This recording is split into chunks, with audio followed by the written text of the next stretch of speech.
வணக்கம். இன்றைக்கு பொருட்பாலில் புல்லறிவாண்மை என்ற அதிகாரத்தில் 8வது குறள். ஏவவும் செய்கலான் தான் தேரான் அவ்வுயிர் போம் அளவும் ஓர் நோய்.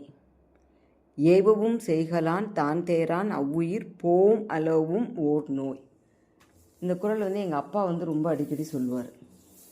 ரொம்ப எளிமையாக இதுக்கு விளக்கம் சொல்லணும் அப்படின்னா, தமிழில் ஒரு பழமொழி இருக்குது. என்ன? தனக்காகவும் தெரியாது, அடுத்தவங்க சொன்னாலும் கேட்க மாட்டான். அப்படி அவனுக்காகவும் தெரியாது, அடுத்தவங்க சொன்னாலும் கேட்க மாட்டான். சொல் பேசு சுய புத்தியும் இல்லை, சொல் புத்தியும் இல்லை, அப்போ நீ கஷ்டப்பட்டு தான் ஆகணும் அப்படிம்பாங்க. அதாவது என்ன பொருள்னா, ஒன்றா நமக்காக தெரியணும், அல்லது நம்மை சூழ்ந்திருக்கிறவர்கள், நம்முடைய நன்மையை நாடுபவர்கள், அறிஞர்கள், நம்முடைய பெற்றோர்கள், நம்முடைய குடும்பத்திலே நம்முடைய நன்மையை கருதி சொல்கிறவங்க நிறைய பேர் இருப்பாங்க. அவங்க நம்ம நல்லதுக்கு தான் சொல்கிறாங்க அப்படின்னு நம்பி அதையாவது செய்யணும், அல்லது நமக்காவது அறிவு இருக்கணும். இந்த ரெண்டும் இல்லை அப்படின்னா ஒருத்தன் எப்படி வாழ்கிறது? அவன் வாழ்கிறது மட்டும் இல்லை, அவனை சூழ்ந்து இருக்கிறவங்களுக்கும் அவனால் எப்பவும் துன்பந்தான். ஏன்னா செய்ய வேண்டியதும் அவனுக்கு செய்ய தெரியல, நம்ம சொன்னாலும் அவன் செய்யறதில்லை. அப்படி இருக்கும்போது குழந்தையாக இருக்கிற வரைக்கும் சரி, வளர வளர அந்த வயதுக்கு ஏற்ற மாதிரி அந்த அறிவு வளரணும். அதற்கேற்ற மாதிரி கடமைகளையும் பொறுப்பையும் எடுத்துக்கணும் இல்லையா? அந்த மாதிரி செய்யாத பொழுது அவனுக்கும் பிரச்சனை, அவனால் மற்றவங்களுக்கும் தீராத துன்பம் தான். பட்டுக்கோட்டை பாட்டில் ஆளும் வளரணும், அறிவும் வளரணும், அதுதான்டா வளர்ச்சி அப்படின்னு. அந்த மாதிரி நம்ம வளர வளர நம்மளோட அறிவும் வளரணும் எல்லா துறைகளிலையும்.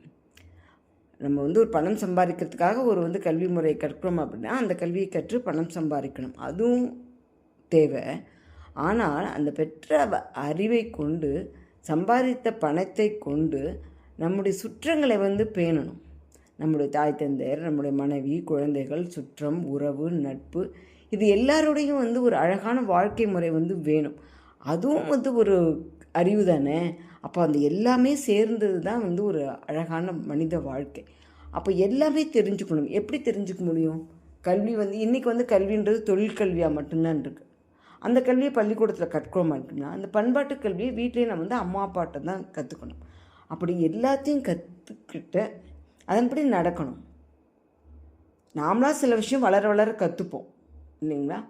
சில விஷயம் நம்ம மற்றவங்கள பார்த்து கற்றுப்போம். அந்த ரெண்டுலேயும் கற்றுக்கிட்டு அதுபடி வாழும்பொழுது அந்த வாழ்க்கை முழுமையாக இருக்கும். நாமும் சந்தோஷமாக இருப்போம், நம்மளை சுற்றி இருப்பவர்களும் சந்தோஷமாக இருப்பார்கள். அப்படி இல்லாமல் நாமும் கற்க வேண்டியதை கற்காமல், நமக்கு உயர்ந்தோர்கள் சொல்லி கொடுக்கின்ற விஷயங்களையும் கேளாமல் இருந்தால் அந்த மனிதன் அவனோட உடம்பை விட்டு அந்த உயிர்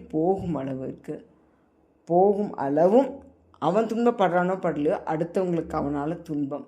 பரிமேலழகர் உரை எழுதும்போது என்ன சொல்வார் அப்படின்னா, அவன் இந்த நிலத்துக்கு ஒரு சுமையாகவே தான் இருப்பான், நிலத்துக்கு துன்பமாக இருப்பான் அப்படின்னு சொல்வார்.